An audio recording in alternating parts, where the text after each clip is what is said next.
Hey, welcome back to Living Christian. My name is Jason Brita. Today we're going to be talking about biblical genres. Stay tuned.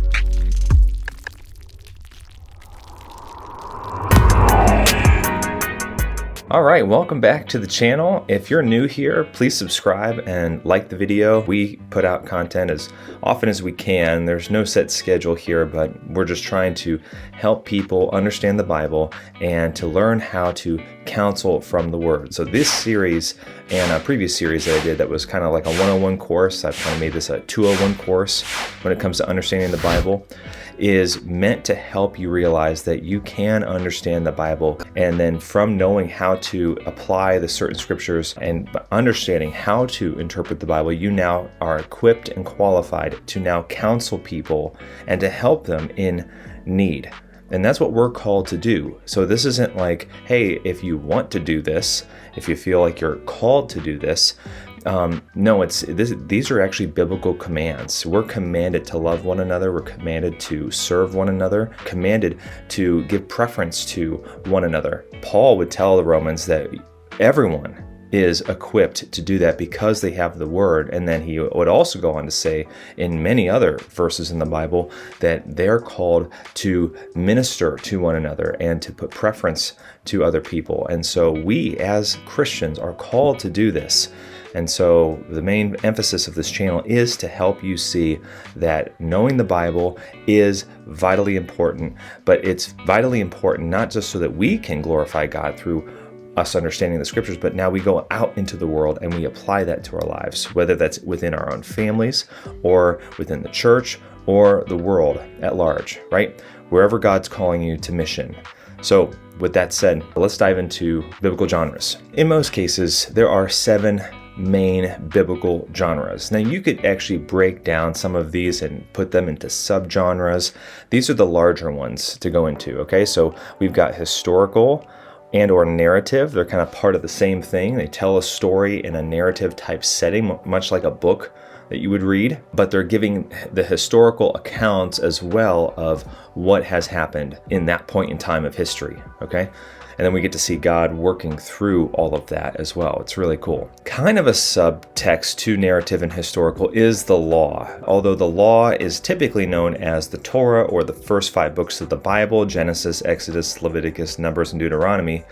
If you break it down to a genre, it's not all 5 books because the first 5 books have elements of historical and narrative and poetic literature, but there's also a section of law that's there within those first 5 books. Then there's poetic literature, there's wisdom literature, there's prophecy, there's apocalyptic, there's gospels, and there's epistles.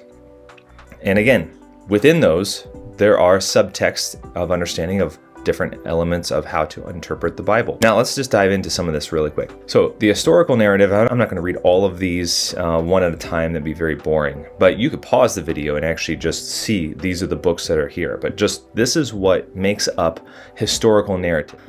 Then if you move into the law, you see that Exodus is kind of broken up in 2 different sections. You could say that there's narrative for the first half, but then once we get into the 10 Commandments, then it kind of breaks off into focusing more specifically on law. Then it goes into Leviticus.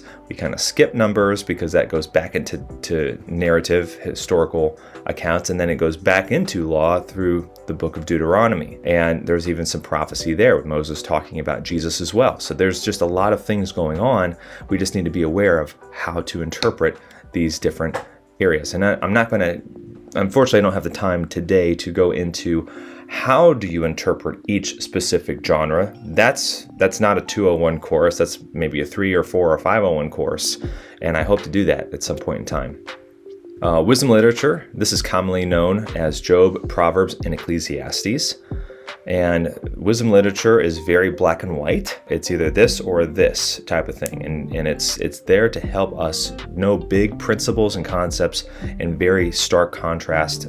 You know, you see Proverbs like the foolish does this, but the wise does this. There's these stark contrasts within that, but it's wisdom for life. Then we move into poetic literature, which is obviously the Psalms, the Song of Solomon's, and Lamentations. And again, poetic literature is also found within other genres as well. So Isaiah has some poetic literature in it. And so there's other texts that have some of the elements of these texts as well that we could also classify. But from a big picture perspective, Psalms, Song of Solomon's, and Lamentations are poetic literature. Then we move into prophecy, and my goodness, the Bible is full of prophecy. Some prophecy is focused on events that God said would take place, and then we see later in the scriptures that they actually do take place. Obviously, the biggest one is the fulfillment of Jesus Christ in his first advent, but then we've got prophecy of Jesus' second advent as well. Then we have apocalyptic literature, which we find elements within Daniel and then obviously the book of Revelation. And there's some argumentation around the elements of apocalyptic literature in other books of the Bible, that being Ezekiel or others like that. So apocalyptic, it's a big genre, but it's not in many places. Then we have Gospels. Everyone I think knows the Gospels, Matthew, Mark, Luke, and John. Then we get into epistles, which is another big genre section as well. It's all the letters that were written to the early churches from various apostles, mainly the Apostle Paul.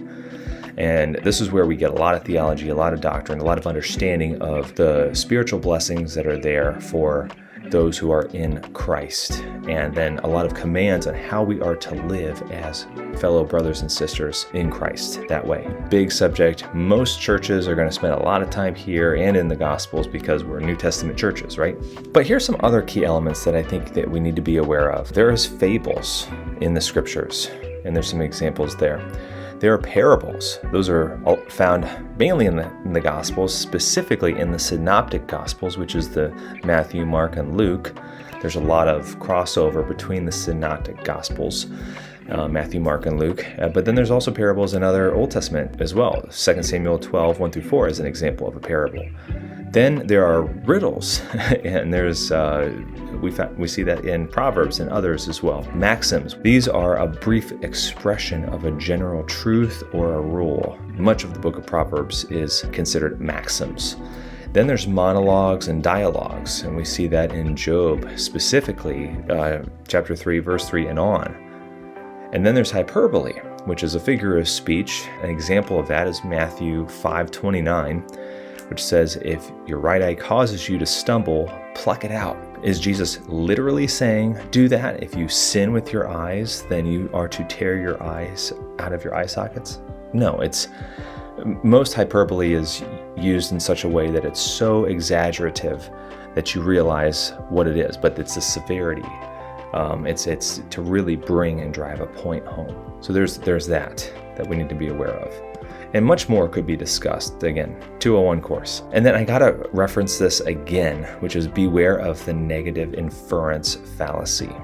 Reading something into the text that is not there explicitly is a major problem and can easily be done. If you say that the Bible, or you hear Bible teachers say that this is what the Bible talks about, whatever that presupposition is, and now you go to the scriptures and you come across certain passages that could infer that that is what the text is saying, you will read the text as that is the case.